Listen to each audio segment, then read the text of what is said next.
वचन हमने चुनाव किया है वो है भजन संहिता 138 और उसका वचन 2, साम 138 वर्स 2, 138 और उसका दूसरा पद क्या कहता है? मैं तेरे पवित्र मंदिर की ओर दंडवत करूंगा और तेरी करुणा और सच्चाई के कारण तेरे नाम का धन्यवाद करूंगा, क्योंकि तूने अपने वचन को अपने बड़े नाम से अधिक महत्व दिया है। मैं आज आपको बताना चाहता हूं, बहुत ही रियलिटी बेस पे परमेश्वर हमें सिखा रहा है। हमारे शहरों में किसी के पास BMW गाड़ी है, जैगुआर गाड़ी है, मर्सिडीज बेंज है। वो बड़े बड़े अमीर लोगों को जो इन करोड़ों की गाड़ियों में शानदार सवारी करने वाले लोग, जिन्होंने अपने जीवन में अपनी शान और शौकत को अधिक महत्व दिया था, उनको म्युनिसिपालिटी की गाड़ी उनकी बॉडियों को प्लास्टिक में रैप करके या तो शमशान घाट या तो कब्रिस्तान पहुंचा चुकी है।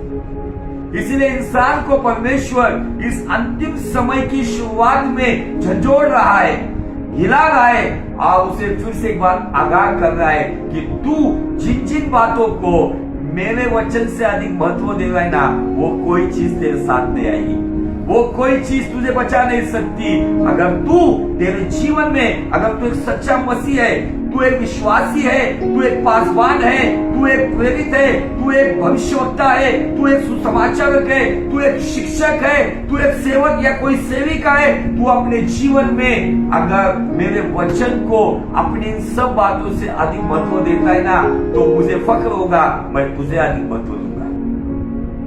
क्यों परमेश्वर के वचन को अधिक महत्व देना है? परमेश्वर के वचन को हमारे जीवन में अधिक महत्व क्यों देना है? क्योंकि ये परमेश्वर का स्वभाव है अजीजों। बाइबल का परमेश्वर दाऊद के द्वारा यहाँ पे बता रहा है, निश्चय दाऊद कहता है कि मैं तेरे पवित्र मंदिर की ओर देखकर तुझे दंडवत करूंगा, तेरी सच्चाई और करुणा के कारण तेरे नाम को धन्यवाद दूंगा, क्योंकि जब क्योंकि आता है ना तो समझना मामला गंभीर है, सीरियस मैटर।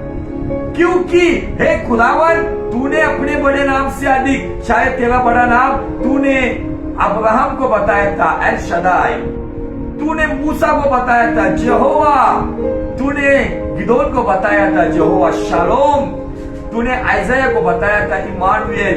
इन सब बड़े नामों से अधिक दाऊद कहता है कि परमेश्वर तू अपने वचन को अधिक महत्व देता है। क्योंकि बाइबल का परमेश्वर हमें पुराने नियम में कहता है कि घास सूख जाएगी, फूल मुड़ जाएंगे, लेकिन मेरा वचन कभी भी ना टलेगा। परमेश्वर का प्रिय पुत्र नए नियम में कहता है आकाश और पृथ्वी टल जाएगी, लेकिन परमेश्वर का वचन अटल है।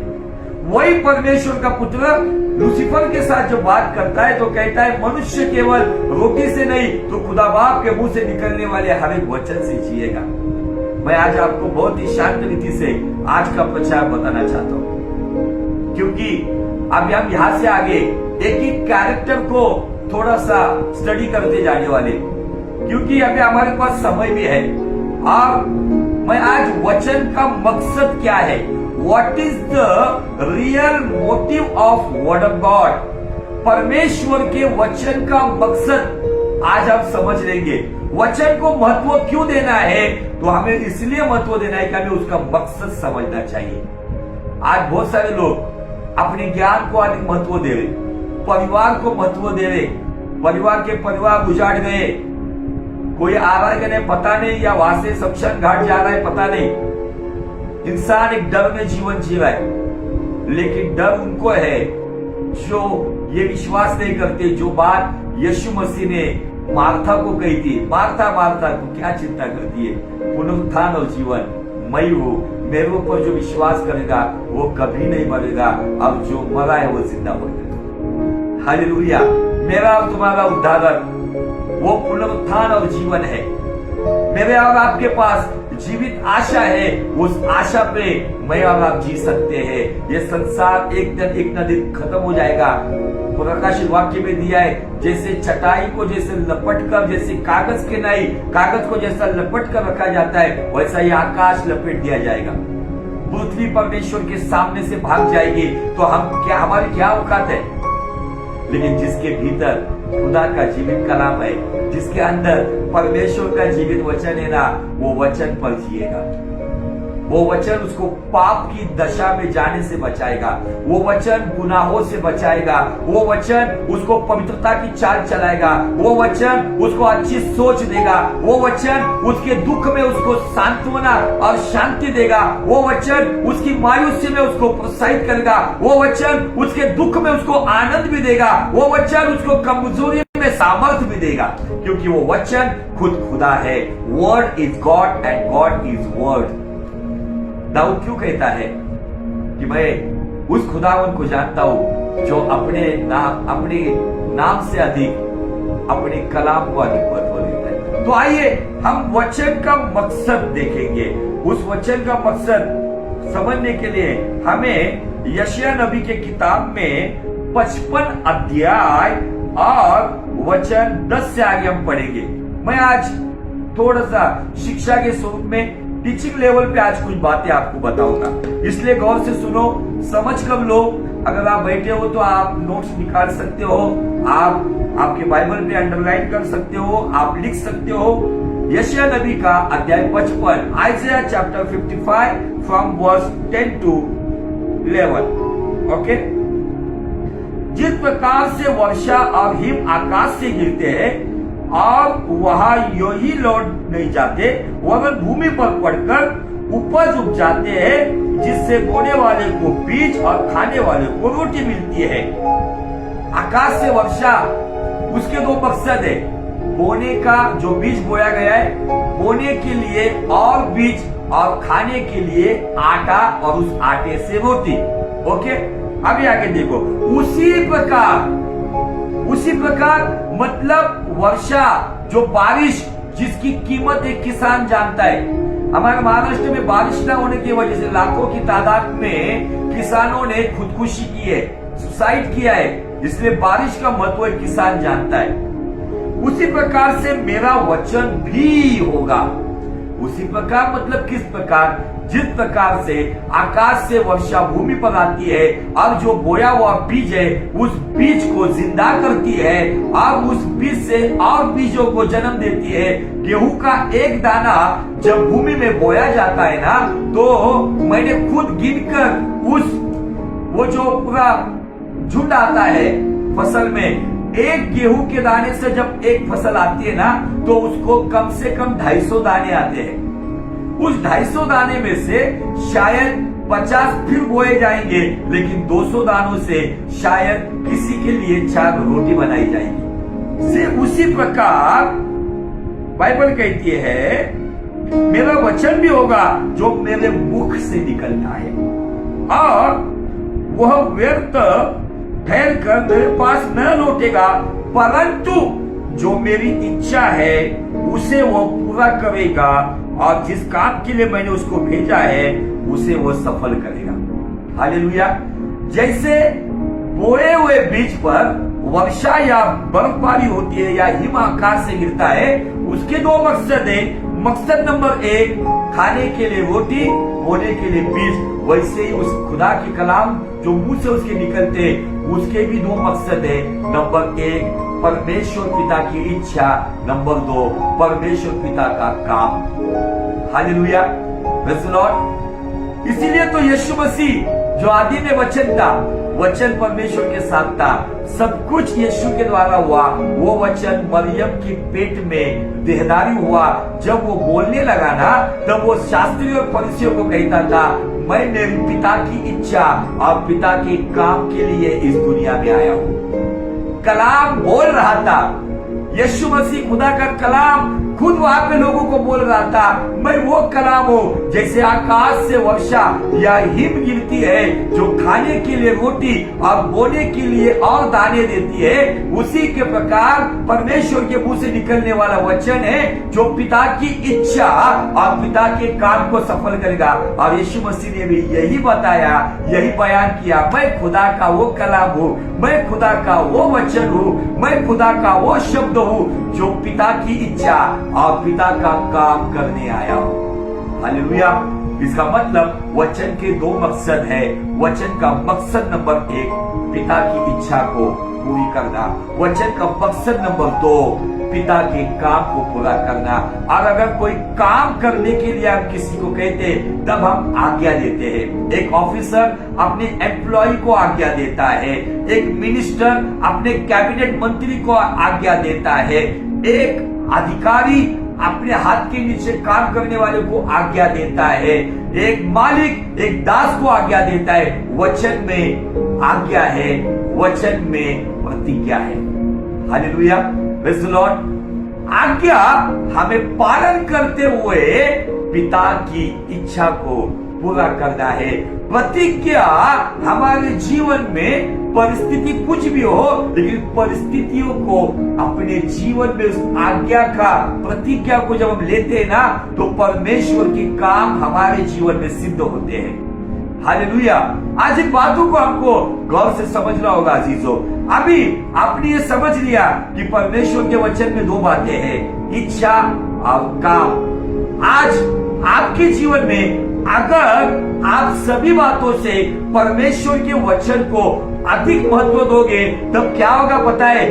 आप आपके जीवन में आपकी नहीं, जीवन मिले या मृत्यु मिले, अपमान मिले या सम्मान मिले, सुख मिले या दुख मिले, चंगाई मिले या बीमारी मिले, अमीरी मिले या गरीबी मिले, अगर आपको वचन का मकसद समझ में आया ना, तो आपके जीवन में आप आपकी इच्छा के लिए नहीं तो पिता की इच्छा के लिए जियोगे। आप आपके जीवन में अपने काम के लिए नहीं तो पिता के काम के लिए जियोगे। वचन के मकसद को हमें समझना होगा। What is the motive of word of God? हमें उस मोटिव को समझना होगा कि मोटिव ये है, desire of father and work of father. मुझे और आपको अपनी इच्छा, इसलिए यीशु मसीह कहता है हर प्रतिदिन अपने आप का इनकार करो और उस सूली को उठाकर मेरे पीछे हो लो। मुझे अपने आप को, मेरी इच्छाओं को महत्व नहीं देना है। जो बात हमें गच्छिमनी बाग में दिखती है, जब पुत्र पिता को कहता है हो सके तो ये प्याला मुझसे दूर कर दे, लेकिन तुरंत वो कहता है हे पिता, मेरी इच्छा के अनुसार नहीं तो तेरी इच्छा के अनुसार। Hallelujah, praise the Lord. वचन का मकसद समझ लो अजीजों। आइए, वचन क्या करता है, मैं थोड़ा सा आपको और कुछ बातें डीप में बताना चाहता हूँ। उसके लिए हम पढ़ेंगे यिर्मयाह नबी का अध्याय 15 और वचन 16। यिर्मयाह नबी का अध्याय 15 और वचन 16। जब तेरे वचन मेरे पास पहुंचे। अभी मैं आपको यहाँ पे थोड़ा अलग रीति से समझाना चाहता हूँ। यिर्मयाह नबी कहता है अब जब तेरे वचन मेरे पास पहुंचे। वचन पहुंचा मतलब वचन के 2 मकसद पहुंचे। नंबर 1, पिता की इच्छा और पिता का काम। ये ऐसा प्रॉफिट है जिसने किसी के साथ कोई समझौता नहीं किया। जो खुदा बोलता था वो जाकर डायरेक्टली बात करता था। उसने सच्चा प्रचार करने के वजह से तकलीफों को उठाया, उसको मार पड़ी, उसको उस सूखे कुएं में डाल दिया गया था, लेकिन वो खुदा की वचन की इच्छा और खुदा के काम के लिए अपनी इच्छा और अपने कामों को त्याग कर वचन के मकसद के लिए जी रहा था। ऐसा है यिर्मयाह नबी। क्या कहता है देखो, जब तेरे वचन मेरे पास पहुंचे तब मैंने उन्हें मानो खा लिया। अजीजों, मुझे आपको बताना है, खुदा के कलाम को बाय हार्ट करना बहुत अच्छी बात है, लेकिन खुदा के कलाम को खाना मतलब अपने जीवन में उसे आत्मसात करना। जो बातें दाऊद भजन संहिता 119:11 में कहता है, हे परमेश्वर, मैं तेरे खिलाफ पाप ना करूं, तेरे खिलाफ गुनाह ना करूं, इसलिए तेरा कलाम, तेरा वचन, तेरा शब्द, तेरी मर्जी और तेरा काम मेरे हृदय में मैंने संभाल के रखा है। अगर आपके हृदय में वो वचन जाता है, आपके शरीर में जैसे खाना जाता है, वैसे आपकी आत्मा में, आपकी रूह में आप कलाम को अगर अंदर लेते हो, तब वो कलाम पिता की इच्छा और पिता के काम आपको बार बार याद दिलाएंगे। तब जाकर आप गुस्से पर काबू रखोगे, तब जाकर आप वासनाओं पे काबू रखोगे, तब जाकर आपके कदम गलत राह पे चलने से बचेंगे। किसी की प्रार्थना से, किसी के सर पे हाथ रखने से आप पाप विरहित जीवन नहीं जी सकते। आप जब तक कलाम को खाओगे नहीं, तब तक पिता की इच्छा और पिता के काम को अपने जीवन में होने के लिए उसे पूरी तरह से आजादी नहीं दोगे। बाइबल कहती, वो कहता है, मैंने उन्हें खा लिया और तेरे वचन मेरे मन के हर्ष और आनंद का कारण हुए। वाओ, मुझे इतना छू लेता ये वचन। आज जो लोगों ने धन दौलत को अपना हर्ष और अपना आनंद बनाया था, जिन लोगों ने अपने रिश्ते नातों को, अपनी मर्जी को, अपनी इच्छाओं को हर्ष और आनंद बनाया था ना, उनकी इच्छा खत्म हो गई। जिन्होंने बड़े बड़े ख्वाब देखे थे, मैं फलाना करूंगा, मैं ये करूंगा, मेरा ये एम्बिशन, मेरा ये गोल, मेरा ये प्लान, मेरी ये योजना, मेरा ये प्रोजेक्ट, आज वो जमीन में धंस गए। लेकिन यिर्मयाह नबी कहता है, मैंने वचन को खा लिया ना परमेश्वर, तो वो कहता है कि तेरा वचन मेरा हर्ष और मेरा आनंद बनाए। यहाँ पे दो बातें हमें दिखती है। हर्ष कौन सा? हर्ष पिता की इच्छा का, आनंद कौन सा? उसके काम करने का। आज बहुत सारे लोग मिनिस्ट्री से आज ऊब गए। बहुत सारे लोग सोचते इतनी बड़ी तादाद में पासवानों की मौत हो रही है। आज भी हमारे पुणे शहर में एक परमेश्वर का अभिषिक्त दास प्रभु में सो गया। कुछ लोग कम विश्वासी, अविश्वासी का तो छोड़ दो, कुछ अल्प विश्वासी लोग हैं, वो कहते हैं खुदा है तो ऐसा क्यों है। मैं उन लोगों को बताना चाहता हूं, उपदेशक, समुपदेशक कहता है जीवन का समय, जन्म का समय है, मृत्यु का समय है, खुशी का समय है, दुख का समय है। अगर कोई परमेश्वर का दास हो या कोई विश्वासी हो, अगर वो कम आयु में अपने इस जहाज से चला जाता है, तो उसके लिए एक ही जवाब है, परमेश्वर ने उसको इस धरती पर उतने साल रखे थे जितने साल वो जिया, अपनी दौड़ खत्म किया और अभी वो पिता के अनंत राज्य में चला गया। किसी को कब मौत मिलेगी पता है क्या? मैं हमेशा कब्रिस्तान में ये बातें बताता हूँ, मौत की 4 बातें, मौत का 4 सत्य। सुन लो, विषय से हटकर है लेकिन सुन लो। मौत का कोई धर्म नहीं है, ईसाई धर्म में ऐसा आएगा या मुस्लिम में ऐसा कुछ नहीं। हर एक धर्म में मौत है। मौत सर्वधर्म समभाव है। मौत का कोई भी स्पेसिफिक कारण नहीं है। कोई इस बीमारी से जाएगा, कोई बाथरूम में गिर के जाएगा, कोई एक्सीडेंटली जाएगा, कोई खुदकुशी से जाएगा, कैसी भी आए, कोई कारण नहीं। मौत का कोई ठिकाना नहीं है, वो कहीं पर भी आएगी। और मौत की कोई आयु नहीं है। एक दिन के बच्चे से लेके 10 साल का बच्चा, टीनेजर, यूथ, मिडिल एजर, बुजुर्ग, कोई भी आयु का हो, उसको कोई भी आयु में आने वाली है। इसलिए मौत का डर उन्हें लगता है जो पुनरुत्थान पे विश्वास नहीं करते हैं, और दूसरी बात जो पाप में जीवन जीते हैं। मुझे आपको बताने के लिए खुशी होगी, फिर से एक बार उस वचन को दोहराऊंगा जो पौलुस कहता है, जीना मेरे लिए मसीह है, मरना मेरे लिए लाभ है। क्या आपके जीवन में इस वचन को लेकर आप चलते हो? जिस दिन बिस्तर में सुबह आंख खोलते हो, जब आपको पता है कि हाँ मैं धरती पर जिंदा हूँ, खुदा को धन्यवाद दो, आप कहो उस वचन को मैंने मेरे हृदय में लिया है, ताकि मैं उस वचन के अनुसार पिता तेरी इच्छा और तेरे काम को कर सकूं। खुदावंद चाहता है आपके जीवन में कि आप इस तरीके से अपना जीवन बिताए। परमेश्वर हमें कुछ बातें यिर्मयाह नबी के द्वारा बताता है। पहली बात क्या कहता है वो? जब तेरा वचन मेरे पास आया है परमेश्वर, मानो मैंने उसे खा लिया, और खाने के बाद वो क्या कहता है कि तेरा वचन मेरे मन के हर्ष और आनंद का कारण हुए। देखो यहाँ पे गौर से सुनो, तेरे वचन, तेरा वचन कहते तो एक वचन सिंगुलर, लेकिन तेरे वचन प्लूरल। आज बहुत सारे लोग एक ही वचन की पूछ लेकर बैठे। आपके पास वचनों का भंडार होना चाहिए। आप सुख के लिए, दुख के लिए, बीमारी के लिए, किसी के मृत्यु के लिए, सांत्वना के लिए अलग अलग कैटेगरी के वचन होने चाहिए। तब जाकर ये वचन आपके मन का हर्ष जो पिता की इच्छा, आपके मन का आनंद जो पिता का काम। जब एक बेटा, एक आज्ञाकारी बेटा जब अपने पिता की आज्ञा का पालन करता है ना, तब उसके मन में पिता की इच्छा पूरी करने का हर्ष आता है और उसके जीवन में पिता के काम को उसने बखूबी निभाया, वो आनंद होता है। हालेलुया। बाइबल आगे कहती है, हे सेनाओं के परमेश्वर यहोवा, मैं तेरा कहलाता हूं। क्यों कहलाता हूं? क्योंकि मैंने ब्लेसिंग को ही नहीं लिया, मैंने केवल प्रतिज्ञाओं को ही नहीं लिया, तो मैंने तेरे वचन को लिया है। अब वो वचन मेरे मन का हर्ष और मेरे जीवन का आनंद है।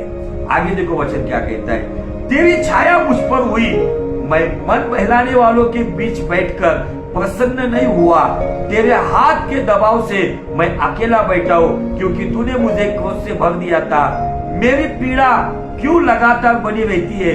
मेरी चोट की क्यों कोई औषधि नहीं है? क्या तू सचमुच मेरे लिए धोखा देने वाली नदी और सूखने वाले जल के समान होगा? यह सुनकर यहोवा ने यूं कहा, यदि तू फिरे तो मैं तुझे अपने सामने खड़ा करूंगा। यदि तू अनमोल को कहे और निकम्मे को ना कहे, तब तू मेरे मुख के समान होगा। वे लोग तेरी ओर फिरेंगे, परंतु तू उनकी ओर न फिरना। ये बात बताकर परमेश्वर क्या हमें बता रहे? इर्मिया कहता है कि मैं अकेला बैठ गया, तेरा हाथ मुझ पर आया। मन बहलाने वालों के बीच जाकर मैं नहीं बैठा। आज बहुत सारी जगह पर मन बहलाने वाले, प्रॉफिटिकल, मनुष्य को खुश करने वाले ऐसे कुछ प्रॉफिटिकल नाइट, प्रॉफिटिकल लाइफ, प्रॉफिटिकल इवनिंग ऐसे सभा हो रही है जहां पर मन बहलाने वाली बातें की जाती है। लेकिन इन हालातों में मन बहलाने वाली बातें नहीं चाहिए, तो मन का हर्ष और मन का आनंद जो वचन के द्वारा आता है, हर परिस्थिति में, दुख में, दर्द में, मातम में हमें मसीह में बनाए रखने वाले वचन हमारे जीवन में होने चाहिए।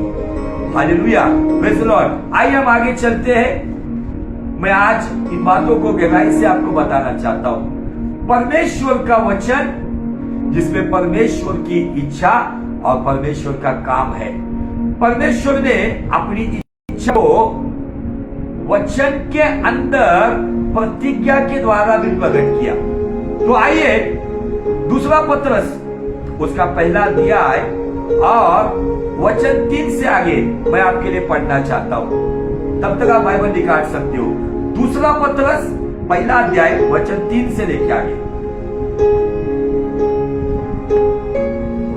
क्योंकि उसकी ईश्वरीय सामर्थ्य ने सब कुछ जो जीवन और भक्ति से संबंध रखता है, और सुनो इस वचन को, क्योंकि उसकी ईश्वरीय सामर्थ्य ने सब कुछ जो जीवन और भक्ति से संबंध रखता है, हमें उसी की पहचान के द्वारा दिया है, जिसने हमें अपनी ही महिमा और सद्गुण के अनुसार बुलाया है। हालेलुया।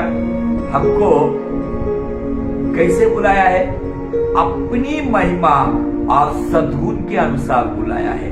आगे, जिनके द्वारा उसने हमें बहुमूल्य और बहुत ही बड़ी प्रतिज्ञाएं दी है।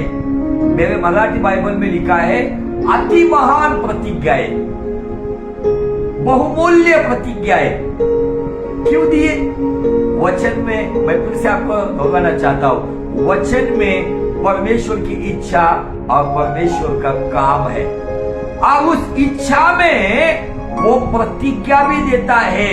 प्रतिज्ञा आज अगर परमेश्वर आपको देता है तो ये जरूरी नहीं है कि कल वो पूरा हो। प्रतिज्ञाओं को पूरा करने के लिए आपको और मुझे एक चीज की बहुत जरूरी है, और वो क्या है पता है? धीरज। आपको अगर अब्राहम की आशीष चाहिए तो आपको परमेश्वर ने उत्पत्ति 12 में अब्राहम को 75 साल की आयु में जो प्रतिज्ञा दी थी, उस प्रतिज्ञाओं को पूरा करने के लिए 25 साल एक लंबा इंतजार करना पड़ा। तब जाकर परमेश्वर ने वो बहुमूल्य और बड़ी प्रतिज्ञाओं को अब्राहम के जीवन में पूरा किया। आज बहुत सारे लोग भाग रहे, कहां से मेरा काम होगा? मुझे आपको बताना है, बाइबल कहती है इब्रानी 10:35 में, धीरज रखो क्योंकि उसका प्रतिफल बड़ा है। वचन में आज्ञा है, वचन में प्रतिज्ञा है, आज्ञा का पालन करना है। प्रतिज्ञा को लेकर धीरज से अपने जीवन में आने वाला सताव, अपने जीवन में आने वाले दुख, अपने जीवन में आने वाली समस्या, अपने जीवन में आने वाले सारा विरोध, उसको सहन करते हुए चलो। एक साइड में प्रतिज्ञा, एक साइड में धीरज। जब आप इस तरीके से चलोगे, एक समय आएगा प्रतिज्ञा आपके जीवन में पूरी होगी। आपको दुनिया को बताने की जरूरत नहीं होगी। दुनिया को ये पहचान मिलेगी आपके द्वारा, हाँ ये परमेश्वर का व्यक्ति है जो वचन पर अटल था, वो प्रतिज्ञा को लेकर चल रहा था। और देखो लेट क्यों ना हो, लेकिन खुदा ने उसे बेस्ट दिया है। लेट क्यों ना हो, लेकिन परमेश्वर ने लेटेस्ट दिया है। Hallelujah, praise the Lord. देखो बाइबल क्या कहती है, जिनके द्वारा, किनके द्वारा, उसने अपने महिमा और सद्गुण के अनुसार हमको बुलाया। इन बातों के द्वारा उसने हमें बहुमूल्य, प्रेशियस, बड़ी प्रतिज्ञा, मतलब महान प्रतिज्ञा, अति महान प्रतिज्ञा, ताकि देखो अभी यहाँ पे प्रतिज्ञा का मकसद क्या है। वचन में प्रतिज्ञा है और प्रतिज्ञा के अंदर परमेश्वर का या स्वर्ग का एक मकसद है। देखो पर्पज ऑफ हेवन यहाँ पे दिखता है हमें, ताकि उनके द्वारा, उनके द्वारा मतलब किसके द्वारा, वचन में जो प्रतिज्ञा या आज्ञा हमें मिलती है, उन प्रतिज्ञाओं पर चलने के द्वारा, प्रतिज्ञा को देखकर धीरज से आज्ञा पालन करने के द्वारा, बाइबल कहती है इनके द्वारा तुम उस सड़ाहट से छूटकर, किससे छूटकर, नंबर एक सड़ाहट से छूटकर, नंबर दो जो संसार की बुरी अभिलाषाओं से होती है। आज जो भी बुरी अभिलाषा ये संसार में है, वो एक सड़ाहट है। इस सड़ाहट से, उन बुरी अभिलाषाओं से हमें क्या छुटकारा देती है पता है, परमेश्वर का वचन। इसलिए तो दाऊद कहता है ना, मैं तेरे खिलाफ पाप, तेरा कलाम मेरे हृदय में संभाल के रखा है। हालेलुया। थोड़ा नेटवर्क का इश्यू आया इसलिए नेटवर्क कट गया था, लेकिन मैं विश्वास करता हूं कि अब ठीक चल रहा है। हालेलुया। ताकि इनके द्वारा, मतलब वचनों के द्वारा, वचनों में आपको जो मिली आज्ञाओं के द्वारा, वचनों में आपको मिली जो प्रतिज्ञा के द्वारा, वचन में जो परमेश्वर की इच्छा है उसके द्वारा, वचन में परमेश्वर का जो काम है उसके द्वारा, जो वचन को आपने आपके जीवन में लिया है, ये बातें क्या करती है, ये वचन क्या करता है, ये प्रतिज्ञा क्या करती है, जो आपको और मुझे संसार की बुरी सड़ाहट से छुटकारा देती है। हालेलुया। आपको और मुझे छुटकारा देती है। Thank you Lord Jesus. छुटकारा देती है और ईश्वरीय स्वभाव के सहभागी हो जाओ। यहां पे भी वचन के दो मकसद हमें दिखते हैं, प्रतिज्ञा के दो मकसद दिखते हैं। मकसद नंबर एक, अगर हम उसके साथ वफादार हैं, अगर हम उसके साथ चलते हैं। आज बहुत सारे लोगों ने हियाव छोड़ दिया। लोगों की अभिषिक्त दासों की मृत्यु को देखकर विश्वासी आज डगमगा रहे। क्यों पता है कि उसमें मैं किसी का न्याय नहीं कर रहा हूं, उसमें उन लीडर्स की भी गलती है कि उन्होंने कलीसियाओं को सुसमाचार पूरा नहीं सुनाया है। आजकल जो भी फास्ट फूड टीचिंग आ रहा है, केवल भौतिक बातों के ऊपर, तेल पानी के ऊपर, चिन्ह चमत्कार के ऊपर, भौतिक दशा के ऊपर, लेकिन एक पूरा सुसमाचार क्या है पता है, यीशु का अलौकिक जन्म, यीशु का आदरणीय जीवन, यीशु की बहुमूल्य मौत, यीशु का पुनरुत्थान और यीशु का आना। ये 5 बातें जब एक साथ कलीसिया में बनी रहेगी ना, तब वो यीशु के अलौकिक जन्म पर विश्वास करेंगे, जब वो यीशु के आदरणीय जीवन को अपनाएंगे, जब वो यीशु की बहुमूल्य मौत को अपने जीवन में उसकी कदर करेंगे और बार बार गुनाह करके उस लहू को नहीं बहाएंगे। यीशु का पुनरुत्थान जो हमें भी पुनरुत्थान में लेकर जाएगी। यीशु का बादलों पर आना, कलीसिया का उठाना, रैप्चर, ये 5 बातें, इन 5 बातों में मुझे ऐसा लगता है यीशु का अलौकिक जन्म, यीशु का आदरणीय जीवन, यीशु की बहुमूल्य मृत्यु, ये 3 बात कलीसिया समझ चुकी है। लेकिन पुनरुत्थान और यीशु का बादलों पर आना, secret coming, not second coming, यीशु का गुप्त आगमन, ना द्वितीय आगमन, मैं इस बारे में आपको बताना चाहता हूं। कलीसिया को जब ये 5 बातें आज अगर बताई जाएगी, उनके जीवन में, उनके परिवार में आने वाली किसी व्यक्ति की मौत या किसी सेवक की मौत उनके विश्वास को कमजोर नहीं करेगी। बाइबल यहाँ पे क्या कहती है? प्रतिज्ञा हमें क्यों दी गई है, वचन हमें क्यों दिया गया है कि संसार की सड़ाहट से जो बुरी अभिलाषाओं से उत्पन्न होती है, उससे डिलीवरेंस पाकर हम ईश्वरीय स्वभाव के सहभागी हो जाओ। Hallelujah, praise the Lord. 2 मकसद है यहाँ पे, छुटकारा संसार की बुरी अभिलाषा की सड़ाहट से जो आज इंसान के दिमाग में घर कर चुकी है। नजरों में दुष्टता दिखती है, नजरों में वासना दिखती है, जुबान में अशुद्धता दिखती है। क्यों? प्रतिज्ञा जानते हैं, लेकिन प्रतिज्ञाओं को, वचनों को अंदर ना लेने की वजह से, जैसे आज जो चीज हम इस्तेमाल करते, सैनिटाइजर, वो हमारे शरीर को बाहर का मैल भी शुद्ध करता है और जो अदृश्य कीटाणु है ना, उनको भी मसल देता है। सेम वे वचन के जल स्नान से परमेश्वर हमारी सोच को शुद्ध करता है, हमारे विचारों को शुद्ध करता है, हमारे विवेक को शुद्ध करता है और संसार की बुरी अभिलाषाओं की सड़ाहट से हमें निकालकर वचन हमें ईश्वरीय स्वभाव का सहभागी बनाता है। मैं आज यहाँ पे रुकता हूं। अगले सैटरडे से हम अलग अलग कैरेक्टर को लेकर चलेंगे। अब्राहम को कौन सी प्रतिज्ञा मिली, उस प्रतिज्ञा ने उसको अपने जीवन में कैसे काम किया, कैसे संसार की बुरी अभिलाषाओं की सड़ाहट से उसको दूर किया, कैसे उसको ईश्वरीय स्वभाव का बनाया।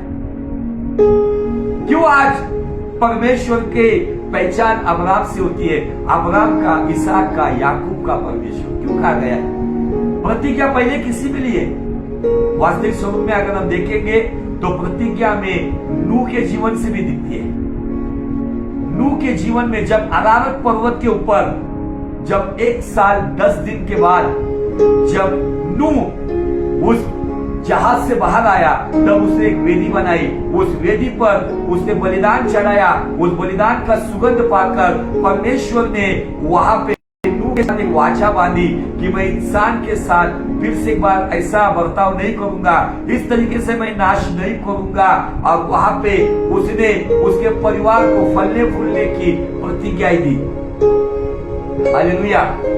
और वो डायरेक्टली अब्राहम के पास लेकर आता है। मैं आज आपको बताना चाहता हूँ अजीजों, हमारे जीवन में हम बहुत ही ऊपरी जीवन जी रहे। हमें अभी अगर हम जिंदे इस धरती पर, हमें थोड़ा डीप जाना होगा।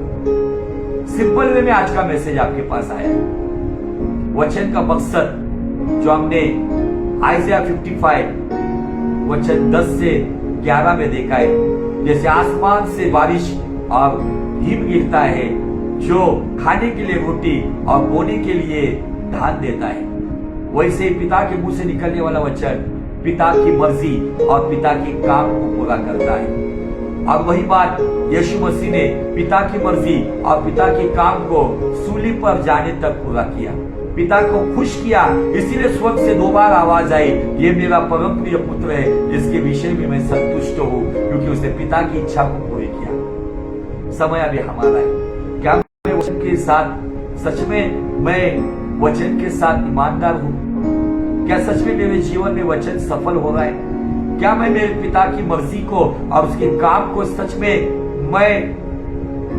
उसको एक अच्छी अंतिम दशा में लेकर जा रहा हूं? क्या सच में परमेश्वर के वचन के लिए मैं जी रहा हूं? क्या अभी भी मैं दुनियादारी को अधिक महत्व दे रहा हूं? जिसने कायनात को बनाया, वो अपने बड़े नाम से अधिक अपने वचन को महत्व देता है। लेकिन क्या मैं अभी सब दुनियादारी में पड़ा हूं? क्या मेरे जीवन में मैंने वचन को अधिक महत्व दिया है? क्या मैं वचन के अनुसार खरा ठहरा हूं? परमेश्वर ने मुझसे कितने वचनों के द्वारा बात की है, लेकिन तो भी मेरा कदम कहीं गलत राह पे जा रहा है। क्या मैं अभी भी संसार की बुरी अभिलाषाओं में पड़ा हूं? आज ही जो समय है, उस वचन की प्रतिज्ञाओं को ले लो। एक प्रतिज्ञा वो कहता है कि संसार के अंत तक मैं तेरे साथ हूं। लेकिन कब? अगर तू वचन को अपने जीवन में अपने सभी बातों से अधिक महत्व देगा, वचन के लिए जिएगा, वचन के लिए मरेगा, मैं तुझे तेरे मौत के बाद भी पुनरुत्थान के द्वारा तुझे अधिक महत्व दूंगा। हालेलुया।